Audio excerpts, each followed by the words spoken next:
성경 봉독하겠습니다. 에베소서 1장 20절에서 22절 모두 합독하시겠습니다. 에베소서 1장 20절에서 22절까지. 모든 통치와 권세와 능력과 주권과 이 세상뿐 아니라 오는 세상에 일컫는 모든 이름 위에 뛰어나게 하시고 또 만물을 그의 발 아래 복종하게 하시고 그를 만물 위에 교회의 머리로 삼으셨느니라. 네, 우리가 지금 하이델베르그 요리문답을 같이 함께 나누면서 사도신경에 대한 중요한 교리들을 함께 나누고 있습니다.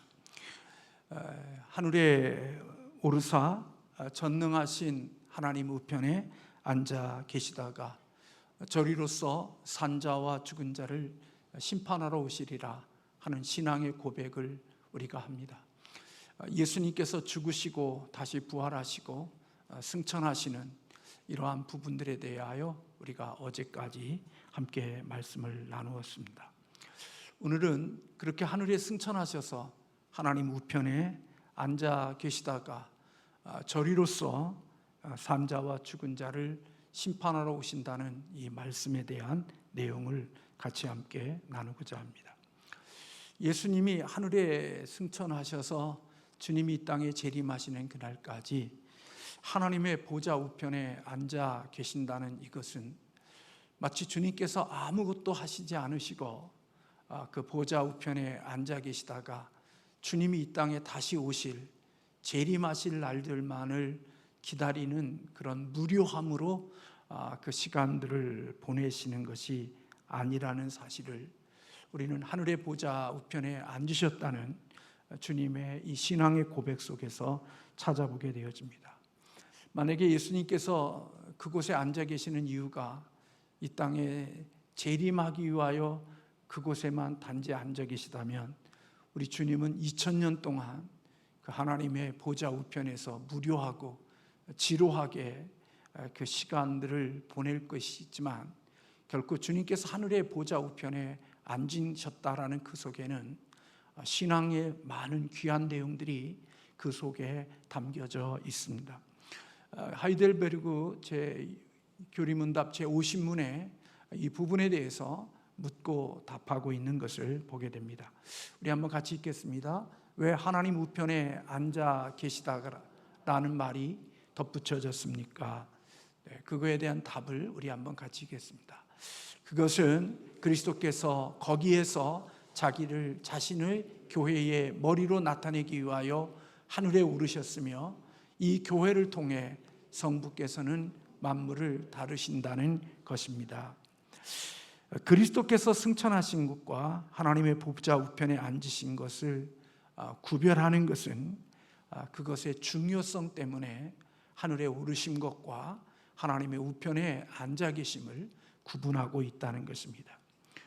하나님의 보좌로 우리 주님이 승천하신 것은 하나님의 보좌 우편에 앉기 위하여 하늘의 보좌로 올라가신 것이고, 하나님의 우편에 앉아 계시다는 것은 그리스도께서 높은 영광을 취하셨다, 높은 영광을 나타내는 것이다, 그렇게 볼 수 있습니다. 다시 말하면 승천은 하나님의 보좌 우편에 앉기 위함이고, 보좌 우편에 앉으셨다는 것은 그리스도의 높아지신 영광을 가리키는 것이다, 그렇게 볼 수 있는 것입니다. 시편 110편 1절의 말씀에 보면 여호와께서 내 주에게 말씀하시기를 내가 내 원수들로 내 발판이 되게 하기까지 너는 내 오른쪽에 앉아 있으라 하셨느니라, 그렇게 말씀하고 있습니다. 예수님께서 하늘 보좌의 우편에 앉으셨다라는 이 말씀은 우리 주님께서 이 땅에서 주님의 맡겨진 사역을 다 마치셨고 완수하셨다는 사실을 우리에게 보여주는 것입니다.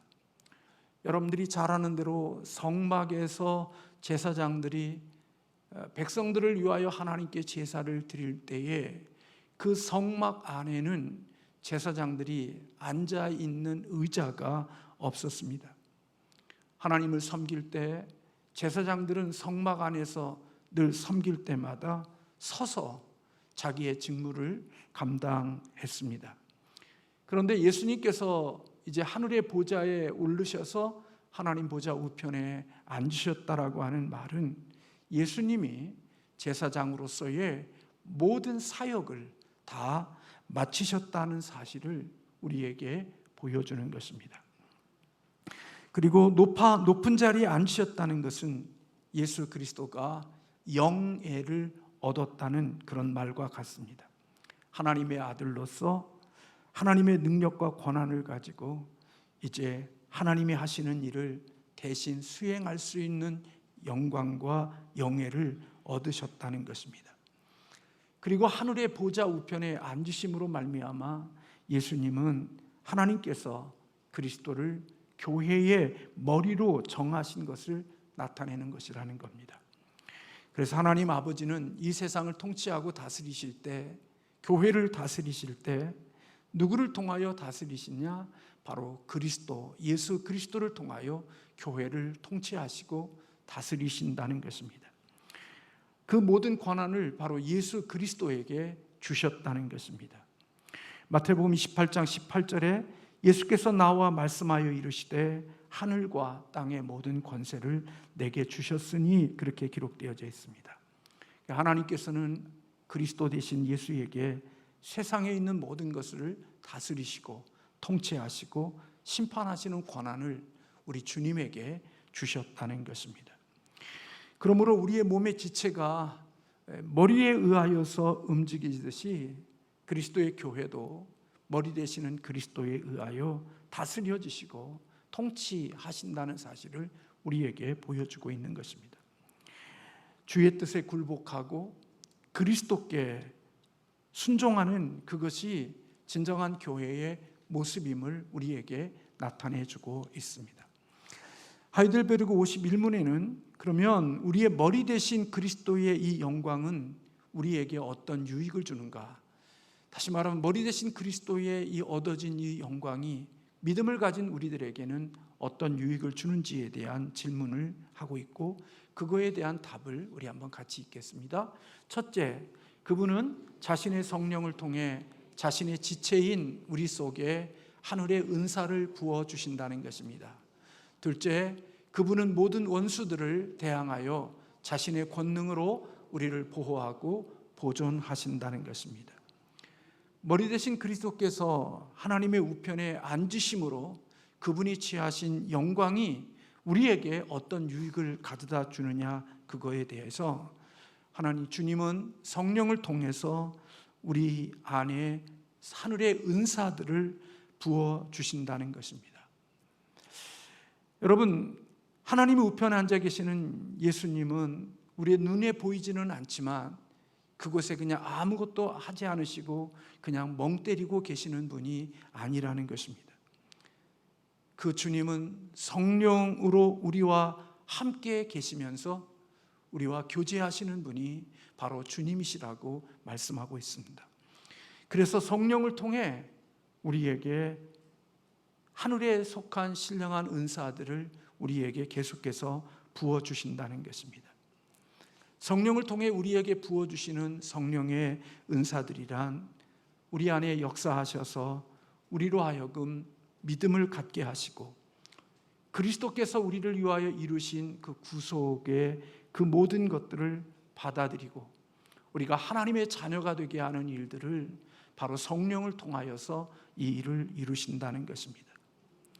저와 여러분이 이 땅을 살면서 예수 그리스도를 믿고 구원을 받은 그것은 전적인 삼위일체 하나님의 그 놀라운 협력적인 사역이라는 사실을 우리 구원론 교리반을 공부하면서 지금 계속해서 반복해서 나누고 있습니다. 다시 말하면 내가 구원받은 것이 그냥 되어진 것이 아니라 이 세상을 창조하시고 이 세상을 만드신 성부, 성자, 성령 하나님의 이 협력적인 사역을 통하여 우리가 구원을 받았는데 오늘 보좌에 앉으신 예수 그리스도는 성령을 통하여 우리 안에 은사를 부어주심으로 말미암아 우리가 하나님의 역사 가운데 속에 우리를 그리스도를 통하여 믿게 하시고 그분의 구속을 받아들이고 하나님의 자녀가 되게 하는 일들을 성령을 통하여 이 일을 이루어 가신다는 것입니다. 그것뿐만 아니라 오늘 오전에도 그런 말씀을 나눴지만 타인에게 선을 베풀고 이웃을 위하여서 선한 일들을 감당하게 하는 그러한 일들이 바로 성령님의 역사와 성령님의 일하심의 일들로 인하여 나타나는 결과라는 것입니다. 예수 그리스도를 믿으면서 제 마음속에 점점 더 강하게 더 확신 가운데 속에 오게 되어지는 그것은 우리가 주를 위해서 하는 그 모든 것들은 우리가 하는 일이 아니라 우리 안에 계시는 주님이 하시는 일이라는 생각을 더 많이 갖게 되는 겁니다. 그래서 주님을 위해서 뭔가 일을 하고 해서 그게 착하고 좋고 아름다운 일이라 할지라도 그것 때문에 교만하거나 자기의 존재감을 드러내거나 그것 때문에 사람들에게 자기 자신을 나타내려고 하는 그것은 어떤 의미에서 보면 하나님의 은혜를 모르는 사람일 수 있다라는 생각이 드는 겁니다.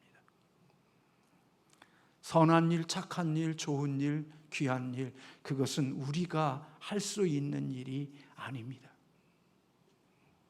저나 여러분이나 좋은 일, 선한 일, 복된 일은 우리의 힘으로 할 수가 없습니다. 우리는 죄덩어리입니다.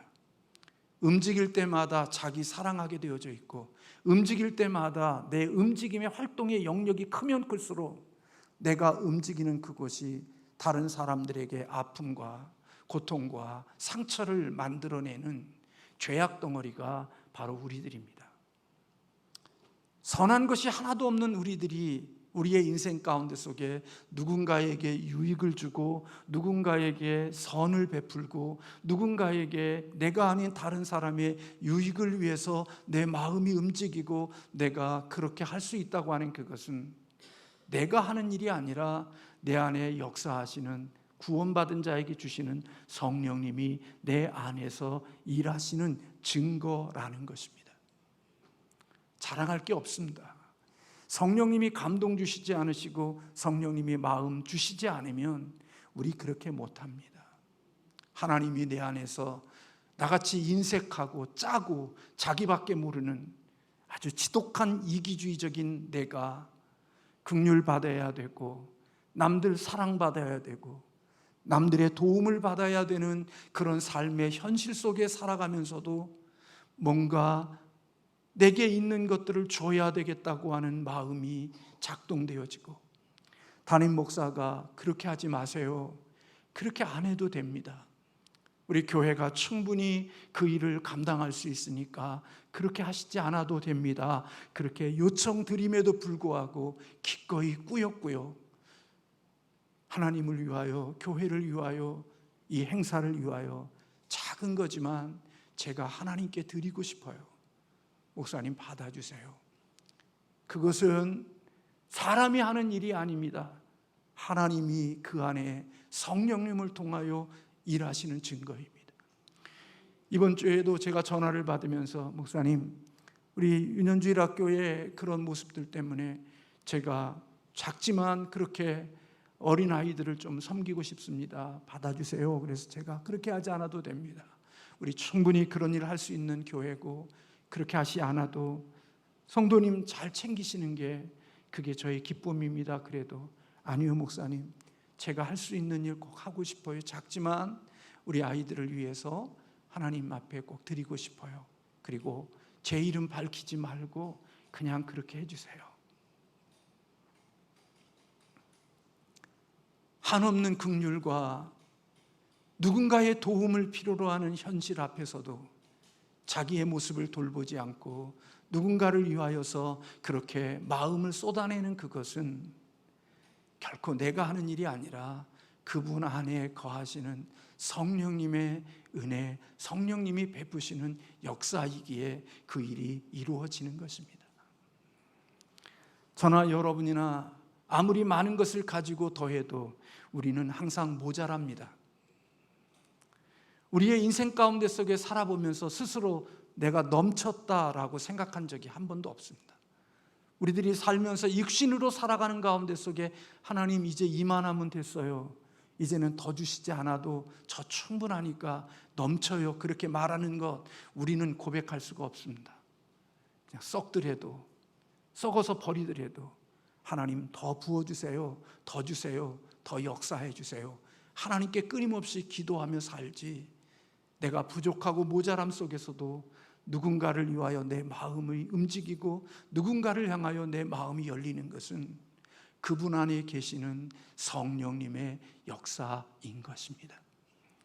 근데 여러분, 놀랍게도 하나님이 그렇게 역사해 주실 때 우리들은 다 알지 못하지만 그 마음속에 하나님의 주는 평안함과 그리고 그분 안에 주시는 하나님의 은혜가 그 안에 흐르게 되어진다고 하는 사실입니다.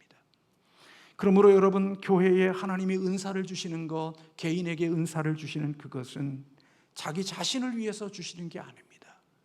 하나님이 은사를 주시는 것은 교회를 위하여, 하나님의 이타적인 삶을 위하여 하나님이 베푸신 은사인 것입니다.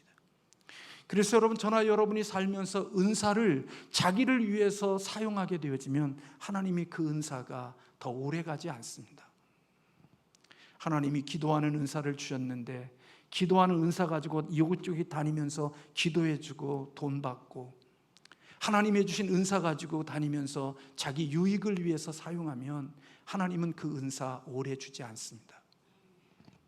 다 거두시고 그 은사가 자신에게 화가 되어집니다.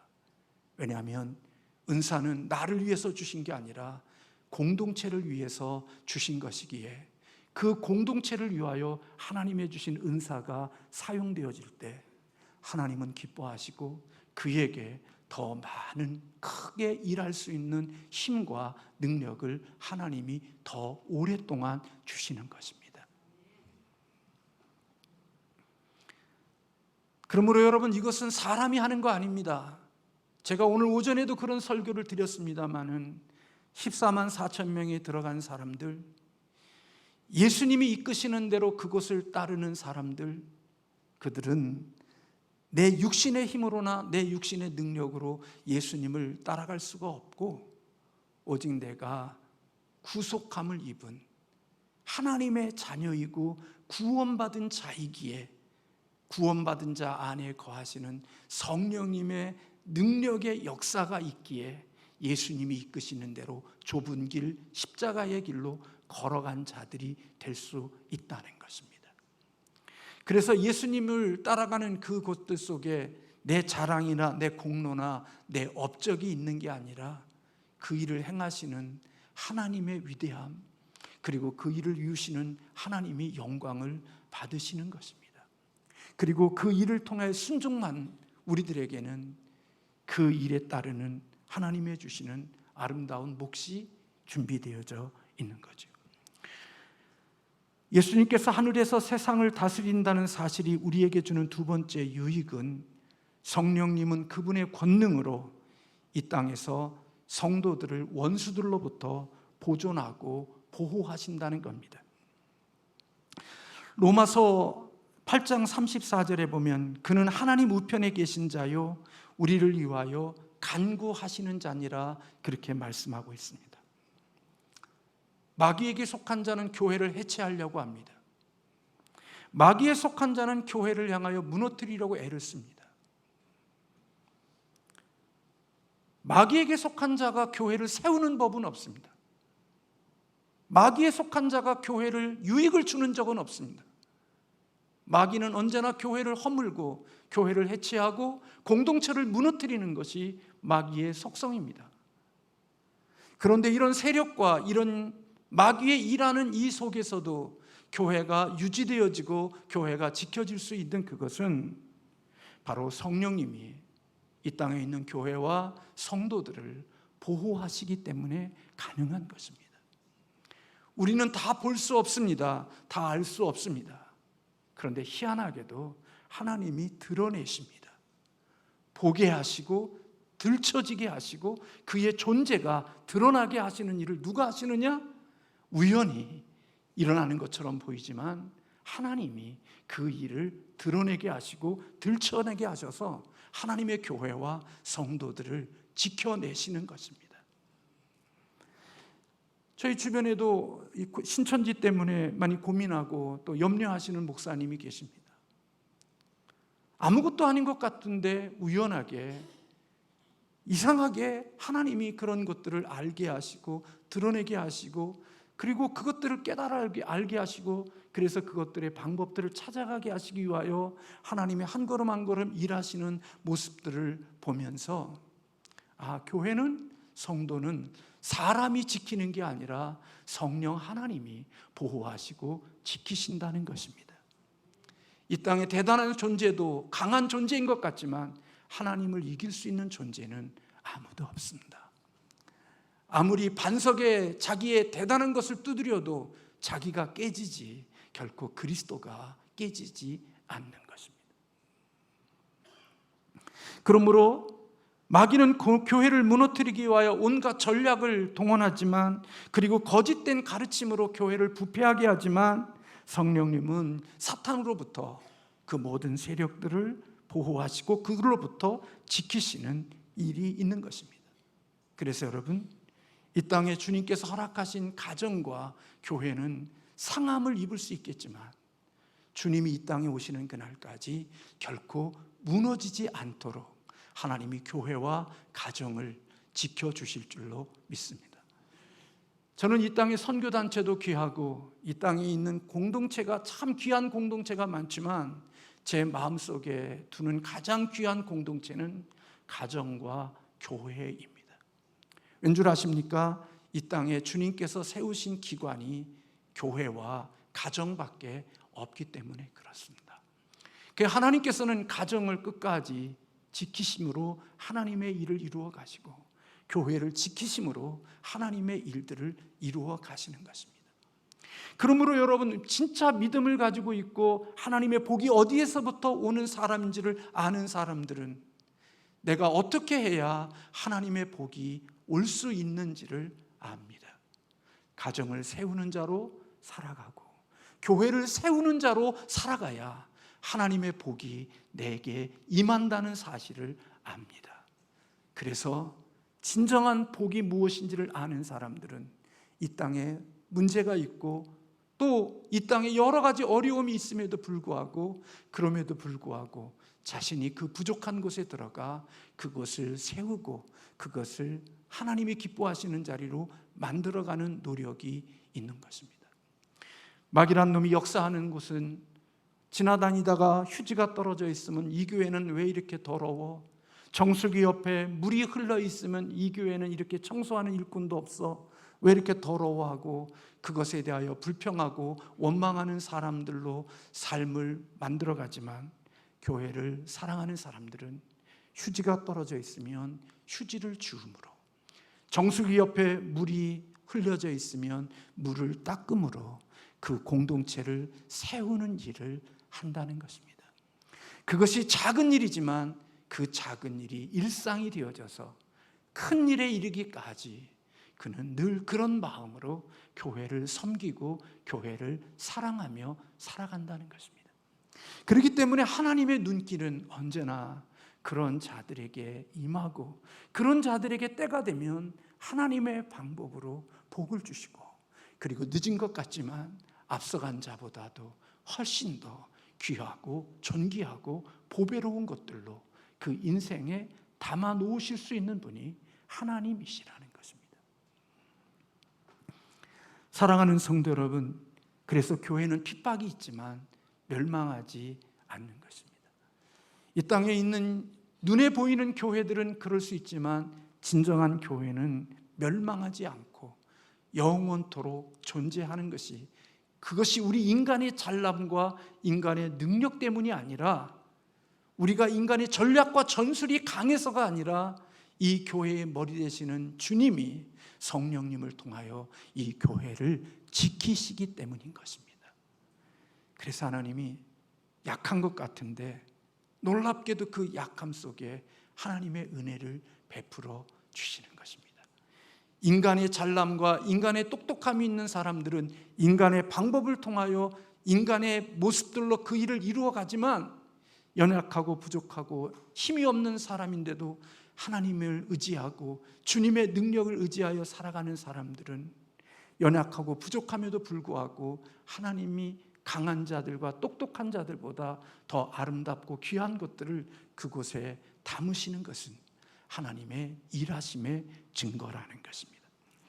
사랑하는 성도 여러분, 우리 주님이 하나님의 보좌 우편에 앉으셔서 이 땅에 다시 오시길 날만을 기다리며 멍 때리고 앉아 계시는 것이 아니라 주님은 지금도 하나님 우편에서 이와 같은 일들을 행하고 계시다는 사실을 저와 여러분은 믿으시기를 주님의 이름으로 축원합니다. 신앙을 고백할 때마다 하나님 우편에 앉아 계셨다는 이 고백을 할 때마다 지금도 우리 주님은 하나님의 보좌 우편에서 우리를 위하여 이렇게 일하시고 이렇게 우리를 보호하시고 이렇게 우리를 지켜주시는 그 주님의 일하심을 느끼며 그 신앙의 고백에 감격이 있기를 주님의 이름으로 축복합니다. 마지막으로 우리는 고백하면서 저리로서 산자와 죽은 자를 심판하러 오시리라는 이 고백을 합니다. 저리로서 산자와 죽은 자를 심판하러 오신다는 것, 하이델베르그 제52문에 바로 그리스도가 때가 되면 이 땅에 다시 오심에 대한 것을 묻고 답하고 있습니다. 같이 한번 읽겠습니다. 살아있는 자들과 죽은 자들을 심판하기 위해 그리스도께서 다시 오신다는 것은 당신에게 무슨 위로를 줍니까? 주님이 다시 오심이 믿음을 가진 우리들에게 어떤 위로를 줍니까? 거기에 대한 답을 같이 한번 읽겠습니다. 나는 모든 슬픔과 핍박 중에도 전에 나를 위하여 하나님의 심판대 앞에 자신을 세우시고 나로 인해 발생한 모든 저주를 제거하신 바로 그분이 심판자의 머리로 하늘로부터 오시기를 학수고대합니다. 그분은 자신의 원수들과 나의 모든 원수들을 영원한 저주 속에 던지실 것입니다. 그러나 그분은 나를 그분의 택함을 받은 모든 사람들과 함께 하늘의 기쁨과 영광 속으로 이끌어 주실 것입니다. 그리스도께서 이 땅에 다시 오시는 것이 구원받은 성도들에게 무슨 위로가 되어지는가? 그것은 구원받은 사람들에게는 큰 위로가 되어지는 것입니다. 예수 믿지 않는 자들에게 그리스도의 다시 오심은 커다란 고통이지만 구원받는 우리들에게는 주님의 다시 오심이 그렇게 큰 위로가 될 수 없습니다. 불의한 재판관에 의하여 온갖 이것저것이 난도질을 당하고 여기저기 찢겨서 비참한 자가 되어졌다가도 공의로운 자가 와서 그 모든 불의함과 억울함과 아픔의 모습들을 다 뒤집고 공의로움과 정의로움으로 그것을 다시 온전히 세우게 되어졌을 때 억울함에 쌓여있던 그 사람에게는 분명한 위로가 되고 그게 큰 힘이 되어질 것입니다.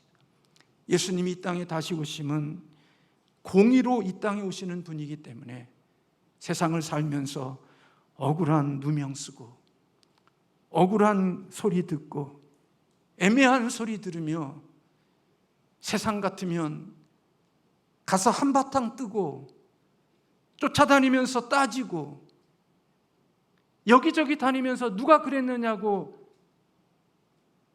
그것을 물으면서 다녀야 되는데도 불구하고 꾸역꾸역 참으면서 주님께서 아셔서 해결해 주시겠지 하고 가슴 아파하며 힘들어하는 억울한 그 모든 것들을 우리 주님이 다시 오시면 교통정리 하시기 때문에 믿음을 가지고 살아왔던 사람들에게는 억울한 일과 아픔의 일들을 우리 주님 해결해 주시고 그에게 상을 주실 것이기 때문에 우리 주님이 이 땅에 오심이 우리에게 분명한 위로가 되어진다고 이야기하고 있습니다.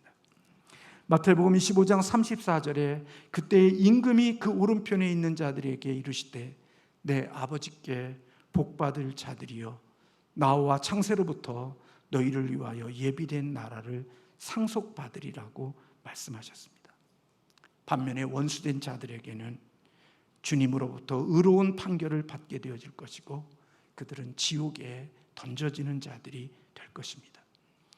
지옥은 벌레도 죽지 않고 불도 꺼지지 않고 고통을 주는 연기가 영원히 올라올 것이라고 성경은 말씀하고 있는데, 바로 하나님 없이 살아가는 자들에게는 그런 날들이 있게 되어질 것입니다.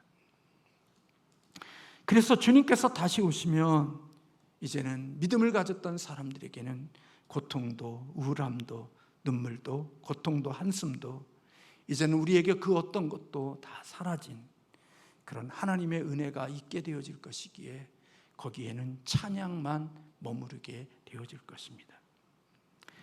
슬픔과 핍박의 날들 가운데 속에서 다시 오시는 그리스도를 바라보는 신앙은 우리에게 분명히 위로를 줄 것이고, 그리고 그날을 바라보며 살아가는 자들이 되는 것입니다.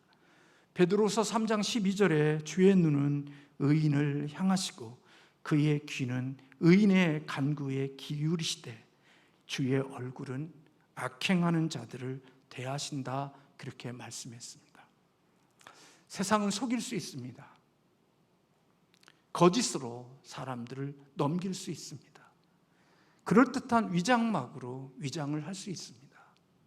그러나 우리 주님 앞에서 위선과 거짓과 그 모든 것들은 아무 의미가 없습니다. 우리 공의로우신 주님께서 그 모든 것을 선과 악을 구별해 내실 것입니다.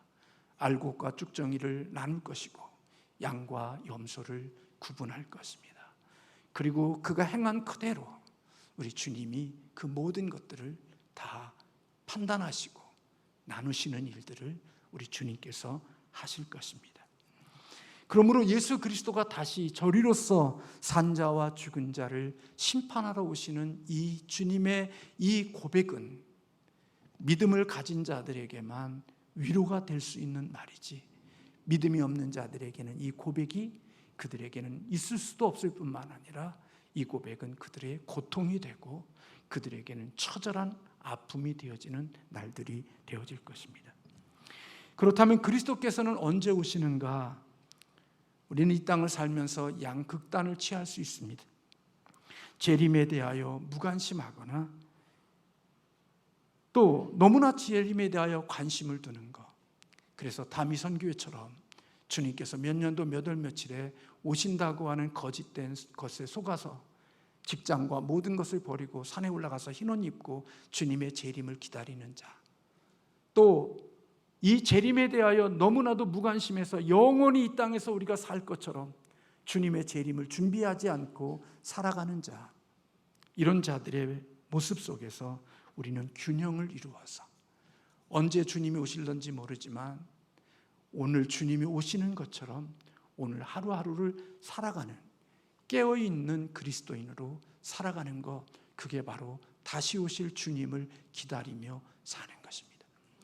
그래서 신앙은 언제나 오늘입니다. 신앙은 언제나 현재인 것입니다. 과거에 예수 잘 믿었다? 아닙니다. 미래에 예수 잘 믿을 것이다? 천만의 말씀입니다. 언제나 신앙은 오늘인 것입니다. 오늘 하나님의 기뻐하시는 일, 하나님이 바라시는 일, 하나님이 기대하시는 일, 주님이 원하시는 일을 오늘 하는 겁니다. 오늘 살다가 하나님이 또 하루를 주시면 그날 또 하나님의 주시는 날들 속에 또 그렇게 사는 거고, 또 하나님이 그 다음날 또 기회를 주시면 또 그렇게 사는 것입니다. 그래서 구원받은 우리들은 특별한 날 주님 앞에 특별하게 사는 게 아니라 하나님의 일상의 삶을 하나님의 믿음의 삶으로 살아내는 것, 그게 무엇을 하든지 어디에 있든지 하나님, 우리 장로님 기도해 주신 것처럼 하나님 의식하고 코람데오로서 아무도 나를 보지 않는 그곳 속에서도 하나님 앞에 서 있는 자로 그렇게 살아가는 그것이 주님의 재림을 기다리고 살아가는 자의 삶의 모습인 것입니다. 그렇게 살기에 주님의 오심이 도둑같이 오는 게 아닌 것입니다.